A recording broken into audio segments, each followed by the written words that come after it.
Bismillahirrahmanirrahim. Assalamualaikum warahmatullahi wabarakatuh. Dan salam sejahtera. Alhamdulillah, bersyukur kita kepada Allah Subhanahu Wa Taala kerana pada hari ini dapat kita bertemu lagi untuk kursus pengajian Islam MPU 23012 dan anda masih lagi bersama dengan saya Ustaz Muhammad Fahmi bin Mat Yusof bagi kita melihat topik seterusnya bagi minggu yang kelima. Baiklah. Okey, untuk minggu ini kita akan masih lagi melihat topik yang kedua di mana masih lagi berkisar berkaitan dengan Islam dan asas syariah. Okey, dan CLO, Course Learning Outcome, di mana pelajar selepas mengikuti kursus ini dapat menerangkan etika dan profesionalisme berkaitan syariah dan institusi Islam dalam membentuk pembangunan ummah.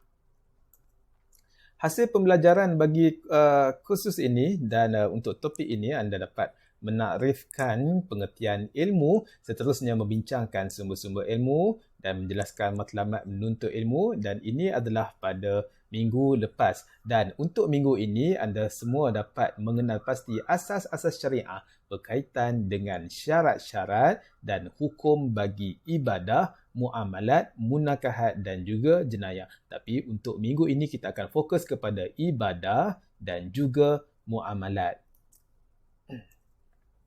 Okey, kita pergi dahulu berkaitan dengan aplikasi asas syariah ini akan melihat kepada beberapa perkara. Yang pertama disebut sebagai ibadah. Yang kedua, kita akan melihat berkaitan dengan muamalah. Dan yang ketiga berkaitan dengan munakahat. Dan yang terakhir sekali adalah berkaitan dengan jenayah. Baik, apabila kita sebut berkaitan dengan ibadah, sudah tentu semua orang pasti akan mengerti dan juga melaksanakan apakah itu ibadah. Bila kita sebut berkaitan dengan ibadah ini, kita kena faham dahulu apakah yang dimaksudkan dengan pengertiannya, dan pengertian untuk apa-apa sahaja pun ia akan melihat kepada yang pertama bahasa dan yang kedua berkaitan dengan istilah. Baik, kita lihat dahulu. Pengertian ibadah di sudut bahasa bermaksud abadah. Daripada perkataan abadah iaitu ianya membawa maksud merendah diri. Okay. Patuh, taat, tunduk, menyembah dan memperhambakan diri kepada sesuatu. Sebab apa? Sebab abadah ini juga merujuk kepada hamba. Jadi, bila sebut berkaitan dengan hamba, sudah tentu sifat seorang hamba itu ia akan merendah diri daripada tuannya. Ia akan patuh kepada tuannya dan juga dia akan taat, tunduk. Bagi seorang hamba kepada Tuhannya, sudah tentu ia akan menyembah dan juga memperhambakan diri kepada sesuatu. Itu sebabnya, kalau kita perasan, setengah orang bila dia buat sesuatu perkara, saya ulang sekali lagi, setengah orang bila dia buat sesuatu perkara dan tidak mahu dirinya dikenali, dia akan kata perkara ini disumbangkan oleh hamba Allah. Jadi baru kita faham apakah yang dimaksudkan dengan hamba Allah, iaitu kita ini sentiasa tunduk, patuh, taat kepada Allah Subhanahu Wa Taala. Sebab apa? Kita ini adalah hamba. Baik, dan seterusnya dari sudut istilah, ia adalah tindakan menurut dan juga mengikat diri dengan sepenuhnya kepada segala perkara yang disyariatkan oleh Allah Subhanahu Wa Taala, dan juga perkara itu diseru oleh para rasul sama ada berbentuk suruhan atau larangan. Maksudnya dekat sini, kita ini perlulah mengikat diri kita. Kita ini perlulah jadikan diri kita ini sebagai hamba Allah ini, macam mana keadaan sekalipun kita terikat. Macam mana keadaan sekalipun kita ni memang tidak boleh lepaskan diri dengan apa yang telah Allah Subhanahu Wa Taala perintahkan dan apa jua Allah Subhanahu Wa Taala larang kepada kita. Jadinya, adakah kita boleh persoalkan, why me kena buat perkara ini? Why me kena solat? Kita kena ingat, ini sebab dia. Sebab apa? Ibadah. Kita terikat. Dan hamba itu dia apa? Mengikat diri dia dengan segala perkara yang Allah SWT perintahkan, apa yang Rasul seru kepada kita, sama ada bentuknya suruhan ataupun larangan. Okey, baik.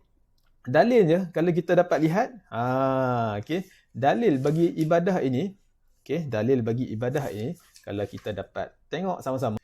Baiklah, dalil yang pertama adalah wa aqimus solah wa atuz zakah. Dirikanlah solat dan tunaikanlah zakat. Okey. Sebab apa?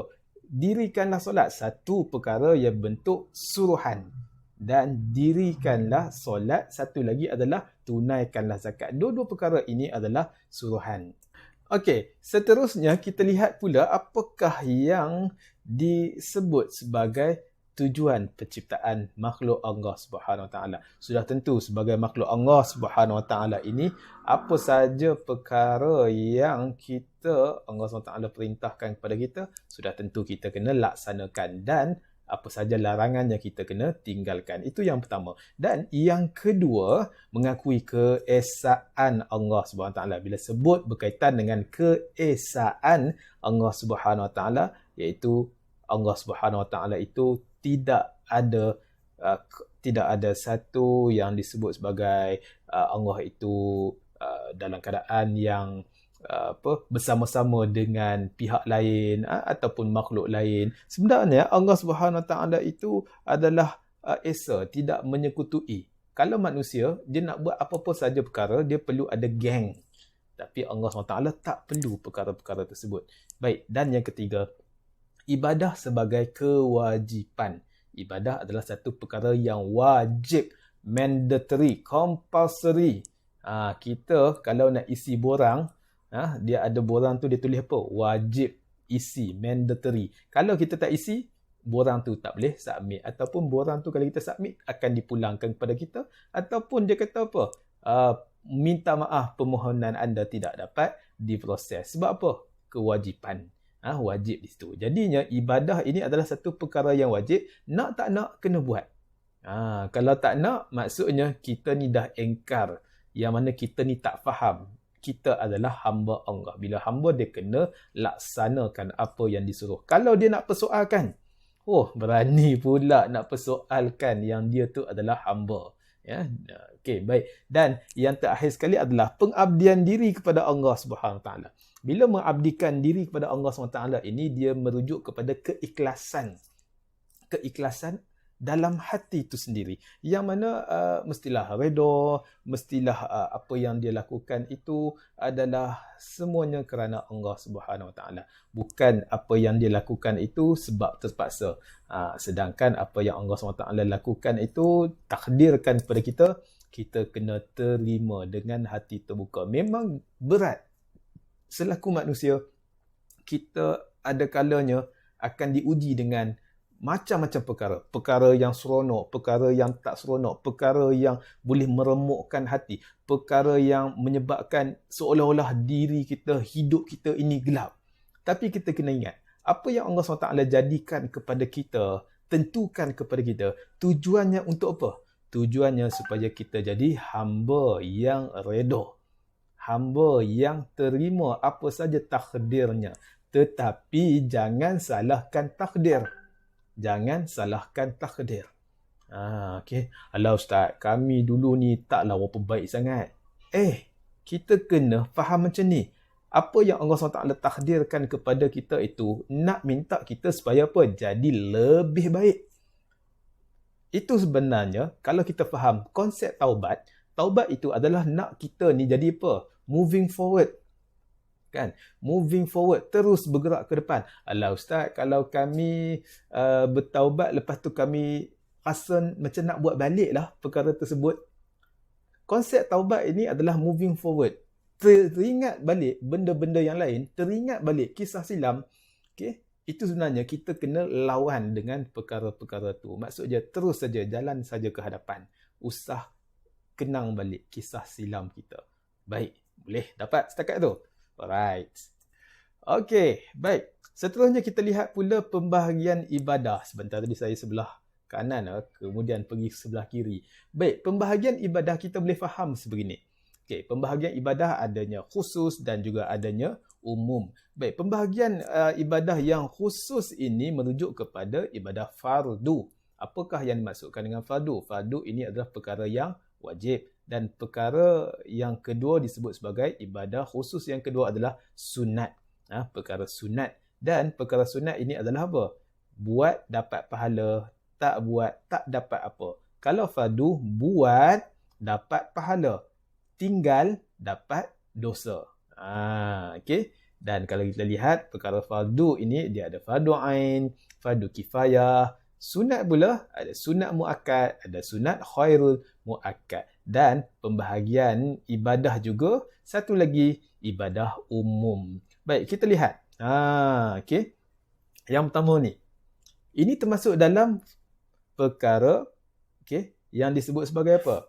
Pembahagian ibadah. Adakah ianya khusus ataupun umum? Khusus ataupun umum. Kalau khusus, di manakah ia? Sama ada fardu ataupun sunat.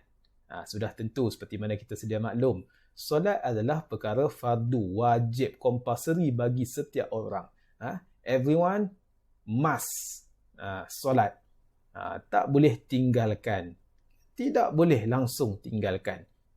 Melainkan dengan beberapa perkara yang disebut sebagai apa? Keuzuran yang dibenarkan oleh agama. Baik. Kalau kita faham solat itu, sudah tentu kita tidak akan tinggalkan walaupun macam mana keadaan kita. Fardu ain. Setiap orang. Adakah solat itu kita boleh wakilkan kepada kawan kita? Kan mengundi pun kita tak boleh wakilkan, apatah lagi solat. Baik, itu yang pertama berkaitan dengan solat. Lagi, selain daripada solat dalam fardu ain, anda boleh senaraikan selain daripada solat. Dan yang seterusnya, kalau kita tengok gambar ini, berkaitan dengan apa? Berkaitan dengan pengurusan jenazah. Termasuk dalam perkara fardu ataupun sunat. Dan fardu itu, adakah ia fardu ain ataupun fardu kifayah? Baik, sudah tentu anda akan dapat jawapan dia. Ia adalah fardu kifayah. Fardu kifayah ini adalah perkara yang diperintahkan kepada sebahagian daripada anggota masyarakat untuk melaksanakannya. Salah satunya adalah apa? Salah satunya adalah fardu kifayah. Baik, anda boleh datangkan contoh-contoh yang lain. Seterusnya. Yes, kita tengok kat sini. Perkara yang kita dapat lihat di sini adalah apa? Ibadah korban. Ibadah korban. Ini adalah yang di-Pertuan Agong sebelum ini, Sultan Muhammad yang kelima. Right. Baik. Jadi, adakah ianya ibadah fardu? Adakah wajib? Tak. Ia adalah sunat. Ibadah sunat. Yang sunat disebut di sini apa dia? Sunat muakkad ataupun khairul muakkad? Sunat muakkad, dituntut kepada kita. Dituntut kepada kita. Dan yang terakhir, ibadah yang seterusnya, adakah ia fardu ataupun sunat? Ya, ia adalah ibadah sunat. Dan sunat, adakah ianya dituntut sedekah ni? Tidak, ia adalah sunat khairul muakkad yang tidak dituntut. Yang tidak dituntut. Boleh datangkan contoh-contoh yang lain. Contoh-contoh yang lain untuk kita sama-sama faham berkaitan dengan ibadah sunat. Sunat pula terbahagi pada dua, iaitu muakkad dan juga khairul muakkad, yang dituntut dan juga tidak dituntut. Baiklah, pelajar-pelajar yang dikasihi sekalian. Yes, yang terakhir sekali kita lihat apa? Yang tertera di sini, kerja itu adalah ibadah. Bekerjalah kerana Allah. Ya. Ia termasuk dalam kategori apa? Kategori ibadah khusus ataupun ibadah umum. Ia adalah ibadah umum. Jadinya, apa saja kerja yang kita lakukan, belajar, itu juga dikira sebagai ibadah umum. Yang pentingnya, niat kita belajar kerana Allah, bukannya untuk dapatkan pasangan couple kita. Astaghfirullahalazim. Bertaubatlah wahai anak muda. Baik. Bukannya untuk cari populariti. Kena betulkan niat. Bukannya untuk dapatkan sanjungan. Kena betulkan niat. Bukannya untuk kita dapatkan perhatian orang ramai. Kena betulkan niat. Bukannya kita belajar itu sebab nanti kita nak kerja. Apa hal pula? Baik, kalau kita belajar sebab kita nak kerja, apa yang berlaku? Ilmu tu setakat untuk kerja lah. Tapi dia tak dapat selesaikan perkara-perkara yang lain. Tapi kalau kita niat kerana Allah SWT, Allah SWT akan bagi dalam pelbagai bentuk. Bukan setakat kerja je, kadang-kadang ilmu, kadang-kadang rezeki itu bertambah, kadang-kadang datangnya ketenangan. Itu sebab kita kena luaskan konsep ibadat itu sendiri. Kalau kita tolong orang untuk melakukan perkara-perkara jahat, adakah itu dikira sebagai ibadah? Jangan sia-siakan masa kita itu dengan melakukan perkara yang tidak bernilai ibadah. Okey, baik. Seterusnya, kita lihat syarat-syarat bagi sesuatu amalan menjadi ibadah. Mesti ada syarat dia. Nak masuk ke dalam politeknik pun ada syarat dia. Mesti dapat keputusan sekian. Kita nak sambung pengajian ke peringkat lebih tinggi, ke peringkat ijazah sebagai contoh, mesti penuhi syarat-syarat dia. Nak sambung ke peringkat master, mesti ada syarat-syarat dia. Nak apply untuk PhD, mesti ada syarat-syarat dia. Nak bergraduat, ada syarat-syarat dia. Nak kahwin, amboi sebut kahwin, semua duduk tegak. Nak kahwin juga ada syarat-syarat dia. Kan mak bagi tahu, syarat kalau nak jadi menantu mak, mestilah tidak hisap rokok bagi perempuan. Bila masa pula perempuan hisap rokok? Kan, tapi zaman sekarang memang ada perempuan hisap rokok, bertaubatlah. Kan pelik sangat, janggal sangat. Laki, okey, pastikan hisap rokok. Kalau hisap rokok tu sekali hisap tu boleh datang 1 juta, 2 juta, beritahu kat saya. Okey, baik. Okey, amalan yang syarat-syarat bagi suatu amalan menjadi ibadah ini, yang pertama, amalan itu diakui Islam, iaitu sesuai dengan hukum syariat dan tak bercanggah. Ini perkara pertama yang sangat penting. Mestilah diakui. Kan? Islam kata, yes, that's correct. Kan? Boleh diterima. Dan juga tak bercanggah. Tak bercanggah dengan hukum syariat. Ya? Tak bercanggah dengan apa yang telah diperintahkan oleh Allah SWT dan juga Rasulnya. Contoh kalau kita lihat apa?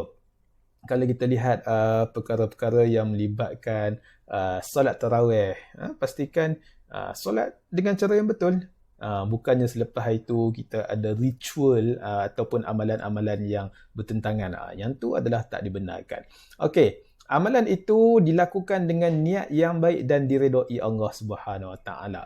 Ya, sebagai contohnya apa? Sebagai contohnya kalau kita lihat, amalan itu dilakukan dengan niat yang baik, gotong royong. Adakah gotong royong itu satu amalan yang tak baik? Kan? Tolong menolong orang. Kita buat projek CSR, Corporate CSR, Social Responsibility. Kan? Sebagai pihak yang bertanggungjawab ni, dia turun ke satu padang dan dia bantu pihak-pihak yang memerlukan. Itu juga sebagai ibadah. Okey, amalan yang dilakukan hendaklah dibuat sebaiknya. Buat dengan baik, bukannya buat dengan cincaluk. Bukan cincai. Bukan lebih kurang. Asal siap. Yang tu tak boleh. Okey, seterusnya. Sentiasa menurut hukum syariat dan batasnya. Tak menzalimi orang lain. Tidak khianat. Tidak menipu. Lagi apa? Tidak menindas atau merampas hak orang lain. Sebab apa? Ada setengah orang dia melakukan perkara, kan, tapi dia tak puas hati. Oh, dia menipu. Oh, dia menindas. Kan? Kalau kita tengok drama-drama Melayu banyak contoh-contoh yang macam ni. Oh, tengok orang lain dapat rezeki lebih sikit. Oh, tak boleh jadi. Tuduh, fitnah pula. Kata apa? Ini dia makan rasuah. Padahal dia kerja dengan sungguh-sungguh. Okey, perkara ni tak boleh. Baik. Dan ketika mengerjakan amalan dunia, seseorang itu tidak lali dan cuai daripada menjalankan kewajipan ibadah khusus. Kerja-kerja juga, solat jangan tinggal. Datang bulan puasa, bila dah kerja apa semua tu, janganlah kita ambil peluang kata, tak boleh lah, penat lah kerja, nak kena buka puasa. Tak boleh. Kan, kerja-kerja juga dapat gaji.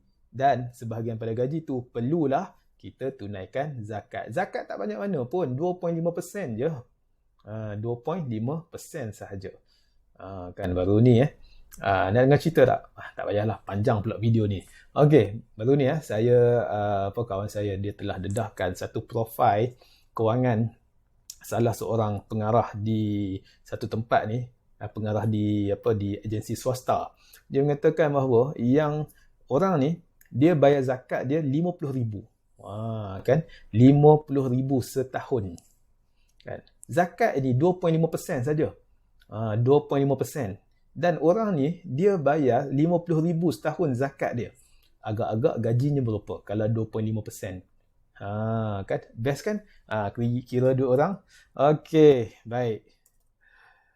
Okey, seterusnya kita lihat pula apakah yang disebut sebagai pengertian muamalat. Ya, apakah yang disebutkan sebagai pengertian muamalat. Muamalat itu di sudut bahasa berasal pada perkataan amala yu'amilu. Muamalat bermaksud perlakuan atau tindakan terhadap orang lain. Maksudnya, apa saja yang kita lakukan mesti ada kaitannya dengan orang lain ni. Okey, kita lihat tata cara ataupun peraturan. Okey, muamalat ni dia ada tata cara ataupun peraturan dalam hubungan manusia sesama manusia. Okey, manusia dengan manusia yang lain, dia ada apa? Peraturan dia. Sebab apa? Untuk memenuhi keperluan masing-masing yang berlandaskan syariat Allah, sama ada dalam bidang ekonomi ataupun sosial. Baik, kita belajar. Guru dengan pelajar. Okey? Dia berkaitan dengan muamalat, dan muamalat ini dalam bentuk sosial. Kita jual beli barang. Dia dalam bentuk ekonomi. Kita sampaikan sesuatu perkara, bantuan kepada orang lain. Dia dalam bentuk sosial. Kita sewa rumah, dalam bentuk muamalat, iaitu ekonomi. Okey. Baik, dan tujuan muamalat hendaklah dibincangkan dalam bidang ekonomi yang menjadi tumpuan semua orang bagi memperoleh kesenangan hidup di dunia dan juga di akhirat. Okey, mestilah apa?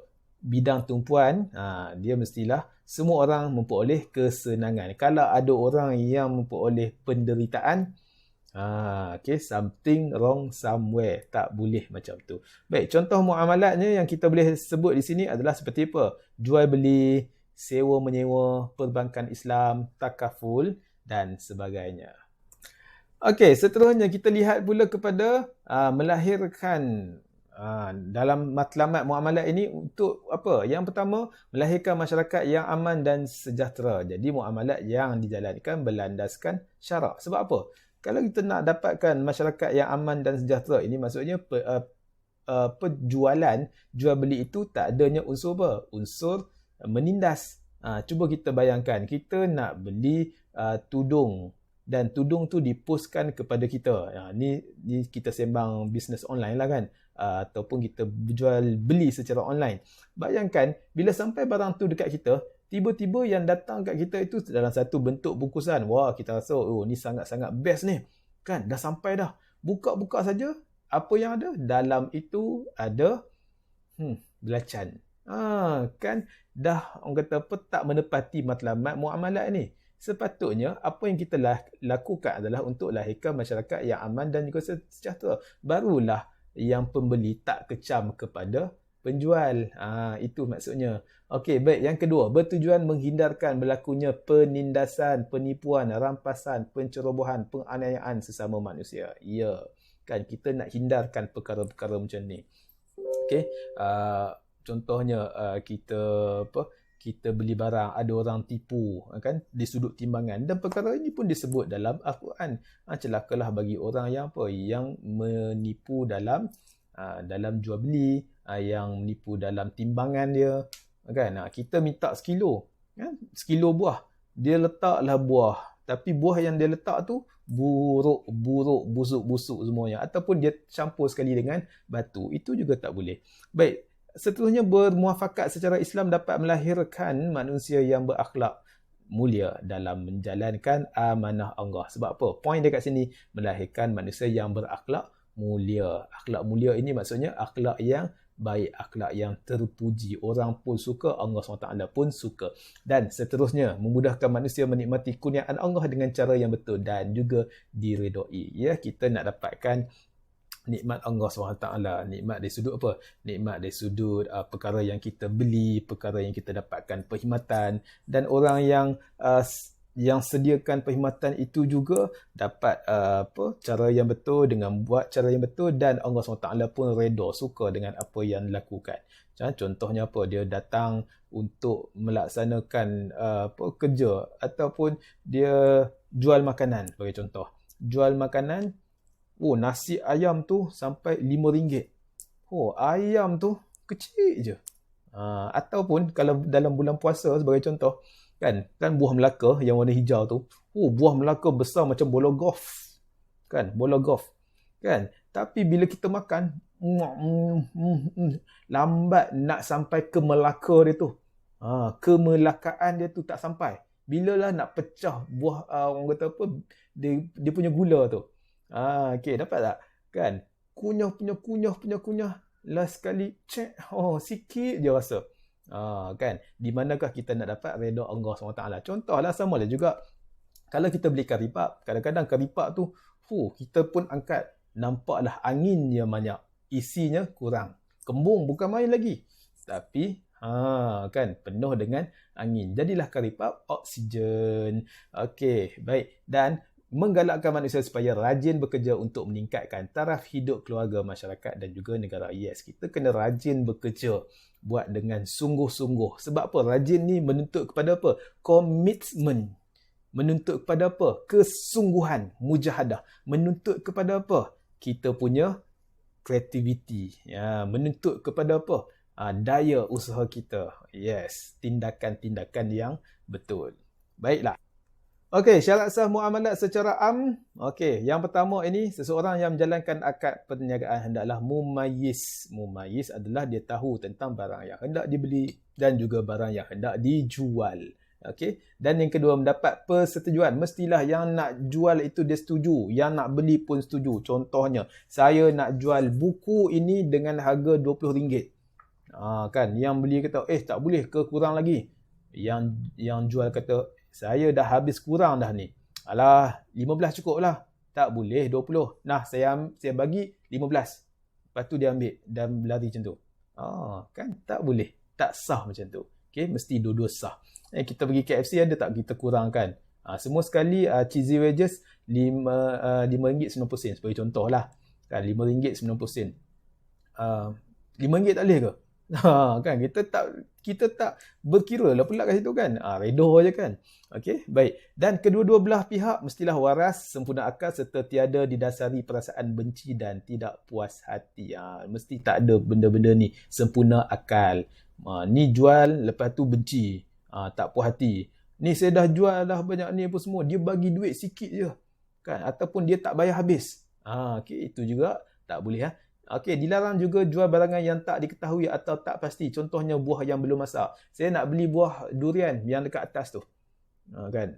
Tapi kita tak tahu lagi buah tu adakah sama ada dia dalam keadaan yang elok ataupun tak elok. Kan? Buah durian kan? Ataupun nak beli apa? Anak lembu. Untuk buat korban. Okey, saya nak beli anak lembu yang ada dalam perut mak dia. Tak boleh. Dia mesti kena ada real dekat depan kita. Okay, dan dilarang jual beli barangan yang melanggar syarak seperti arak, khinzir, najis atau bangkai. Tak boleh beli perkara-perkara macam ni. Okay, perkara yang melibatkan arak tak boleh, yang melibatkan khinzir. Khinzir ni apa dia? Perkara yang ada ramuan khinzir dalam dia. Free pork. Free pork kan. Okay, kena jaga-jaga perkara macam ni. Perkara yang najis. Contoh seperti apa? Dadah. Kan? Okay. Lagi pergi perkara yang berkaitan dengan bangkai. Bangkai ni apa dia? Sembelihannya tak betul jadi bangkai. Okey? Okey, dan kita lihat pula konsep kerjasama ta'awun dalam muamalat. Ya, mestilah bantuan dan juga kerjasama. Manusia perlukan bantuan dan kerjasama antara satu sama lain untuk memenuhi keperluan hidup, dan galakan dalam Islam untuk galakkan umatnya saling tolong-menolong. Dan dalam surah Al-Ma'idah pun menjelaskan wa ta'awanu 'alal birri wat taqwa wa la ta'awanu 'alal ismi wal udwan. Hendaklah bertolong-tolong dalam perkara kebajikan dan bertakwa, dan janganlah tolong-menolong dalam perkara maksiat. Okey, kita lihat perbezaan sistem muamalat Islam dengan sistem konvensional. Ada 3 benda yang kita boleh faham di sini. Yang pertama, faktor utama perbezaannya, sebab apa segala urusan mestilah dikendalikan tanpa melibatkan sebarang unsur-unsur faedah. Okey, sebab apa? Islam melarang menghalang umatnya daripada unsur riba atau memberi atau menerimanya. Riba bukan riba ibu anak dia tu, bukan. Riba ini adalah apa? Kita contoh pinjam RM10 kena bayar balik RM15. Itu tak boleh. Jadi asas pengendalian dia mestilah berdasarkan ketetapan Al-Quran dan juga As-Sunnah, iaitu berdasarkan konsep adil dan juga sama-sama demi kepentingan masyarakat keseluruhan. Jadi kita boleh lihat yang pertama di sini, apakah perbezaan dia? Wahyu dan juga pemikiran akal. Inilah yang bezakan dalam Islam. Apa saja yang telah diperintahkan oleh Allah SWT mestilah datangnya daripada Al-Quran dan juga As-Sunnah, dan dari sudut konvensional berdasarkan daripada pemikiran dan juga pengalaman manusia yang sudah tentunya sangat-sangat dangkal, sangat-sangat cetek dan juga tidak meluas. Yang kedua, manusia itu dipandu oleh iman. Manusia itu mestilah dipandu oleh iman. Dari sudut Islam, mestilah iman dan juga takwa itu menjadi asas dia, dan kalau dari sudut konvensional ianya tidak dipandu oleh iman. Dan yang ketiga, mestilah berdasarkan kepada keuntungan. Keuntungan itu mestilah tak bercanggah dengan Islam, dan dari sudut sistem konvensional mengaut keuntungan tanpa mempedulikan ketetapan syarak. Itu sebabnya ada apa? Adanya penindasan, adanya faedah yang menguntungkan sebelah pihak sahaja. Okey, seterusnya, adanya unsur penindasan. Dalam Islam tidak ada unsur penindasan, tapi dalam konvensional ada unsur penindasan.